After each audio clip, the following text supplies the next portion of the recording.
Now, approval rates for asylum applications in the US have dropped dramatically in the run-up to Donald Trump's second administration. 36% of asylum petitions were approved by the US immigration judges in October. That's a sharp decrease from the earlier Biden administration, where asylum grant rates topped 50%, which is outrageous. Ami, is this the Trump effect already in action? Yeah, you took the words right out of my mouth. We see the Trump effect already in foreign policy, right? We saw it with Hamas being kicked out of Qatar. We saw it with the ceasefire in Lebanon. And I can go on and on. We're now seeing a domestic policy in terms of how they're dealing with these asylum claims by judges. Yeah, I think that there's no question that's anticipation of what's going to happen with Trump. I mean, you're talking about under the Biden administration, asylum rates were above 50%. Historically high numbers. And now with Trump coming in, it's about a third. There's no question that has been a part of what the people are thinking is going to take place in terms of immigration policy under Donald Trump.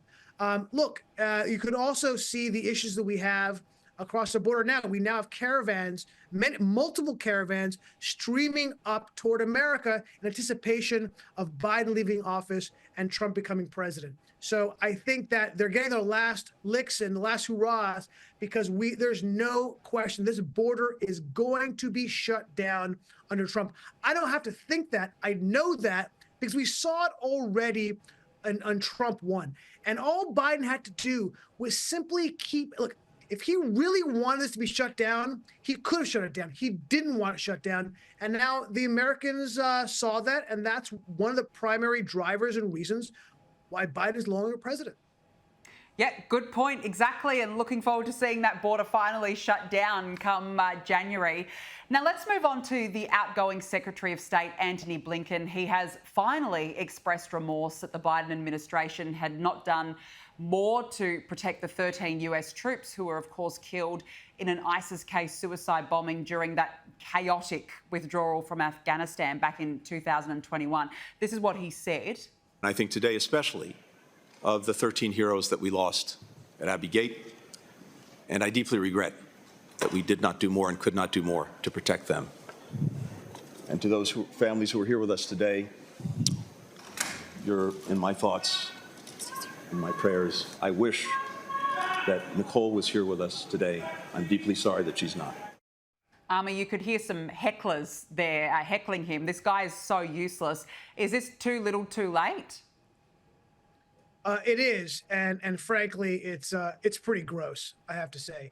And aside from the American soldiers who were killed in Afghanistan because of our incredibly hastily withdrawal, and frankly, this was in fact the first of the many, many strings of foreign policy failures under the Biden administration. Let's not forget that we left billions of dollars in weapons in Afghanistan for the Taliban to get a hold of.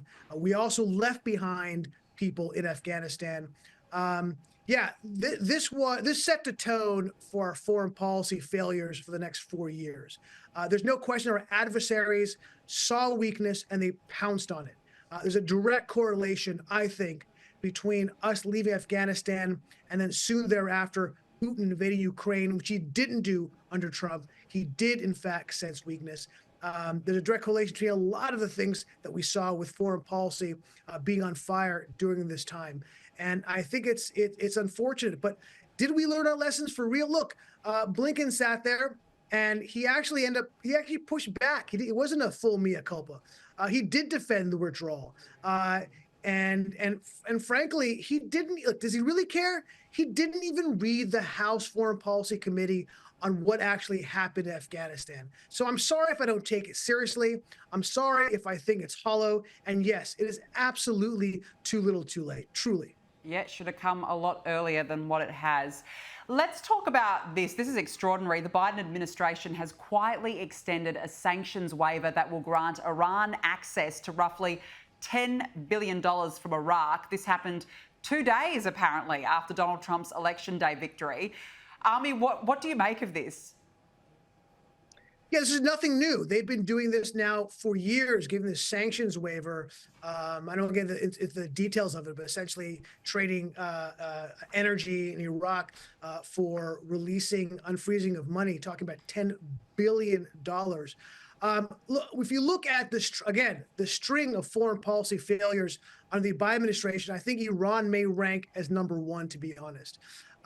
There is a connection between Iran and its money and October 7th and Lebanon bombing Israel and Hezbollah bombing Israel. There's a connection between this money and our troops being attacked and killed by Iranian proxies. It's all about the funding. Iran funds all of these things.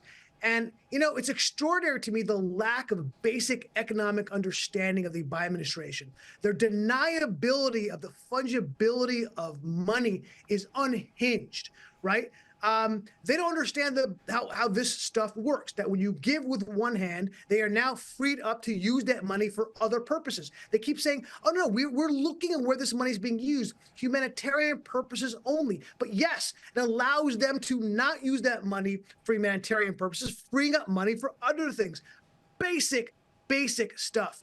But the Biden administration has no idea what they're doing. And by the way, this is also not even talking about China being allowed to buy oil from Iran, giving it another source of funding. Look, this is the major, if we're not going to attack and bomb them, right, which obviously under Biden we're not going to do, the threat wasn't even there. I think the threat now, I'm not sure if we would do it, but the threat exists with Trump. But if you're not going to actually have a real threat of weapons, money and economic pressure is all you have. And the Biden administration has taken that tool away. And we saw the effect of an emboldened Iran throughout the Middle East. And frankly, the U.S. troops and Israel specifically paid the price. Absolutely. Look, we're almost out of time, Ami. Just really quickly, CNN finished number 17 among cable stations during prime time last week. It even had a smaller audience than the Food Network. All over at MSNBC, Joy Reid, she's lost roughly half of her viewers since the election. Ami, well, what do you say to that? Oh, Joy Reid could not have happened to a better person. Oh, my God. So delicious.